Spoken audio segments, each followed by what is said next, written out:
spend an hour or two touring the ornate rooms of Victoria Mansion, the summer home of 19th century hotelier Ruggles Sylvester Morse.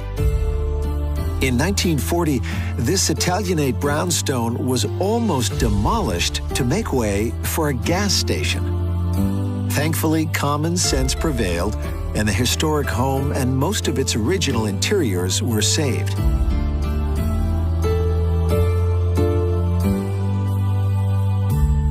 Time also stands still at the historic home of Henry Wadsworth Longfellow, one of America's most beloved poets.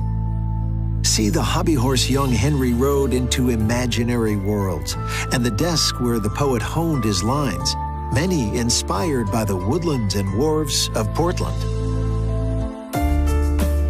Head west along Congress Street to the Arts District, an area teeming with creative enterprises. At the center of it all is the Portland Museum of Art. Starting life in 1908 at McClellan House, over the decades the collection swelled and new buildings were added.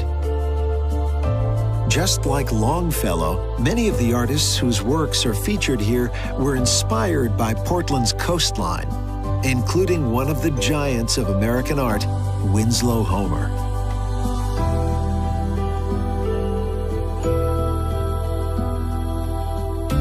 In Portland, the ever-present cry of gulls is a reminder that the sea is never far away. Head east along Congress Street to East Promenade.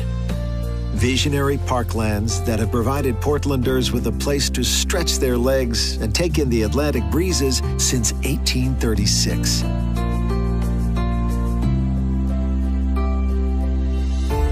Over the centuries, Portland has been of great strategic importance, and the coastline once bristled with cannon.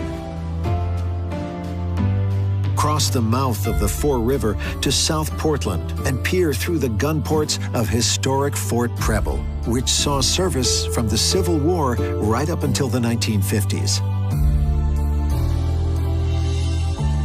Just below the fort is the Spring Point Ledge Light, one of the smaller and more unusual of Maine's 57 active lighthouses. While just a few miles south on Cape Elizabeth stands one of New England's most beautiful, Portland Head Light. Commissioned by George Washington in 1791, the lighthouse has been home to many characters, including one lighthouse keeper's parrot, who would screech as bad weather approached, "Start the horn, fog rolling in." The lighthouse is part of Fort Williams Park, where you'll find even more historic defenses, as well as the eerie ruins of the old Goddard Mansion. Once you start exploring this coastline, it's very easy to just keep on going. Around every headland, there's a new beach, bay, state park, or town. Places that beckon paddlers, anglers, sea dogs, and dreamers, and those happy to simply soak up the colors and scents of New England.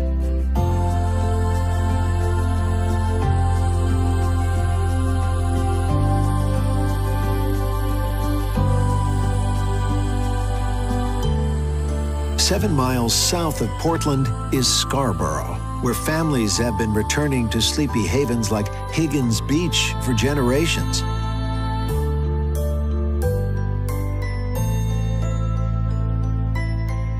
From here, let the bend of Saco Bay sweep you further south to the neat-as-a-pin town of Saco. At the local museum, learn about the little mill town that became a textile giant that helped dress the nation in style.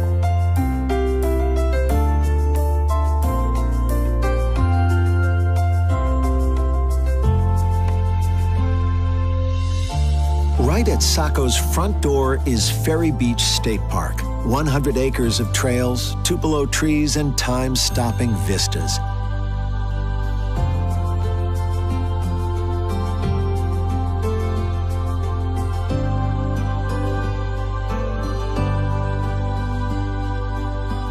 And if you're dreaming of a little salt-weathered, old-school New England perfection, drop anchor at Cape Porpoise.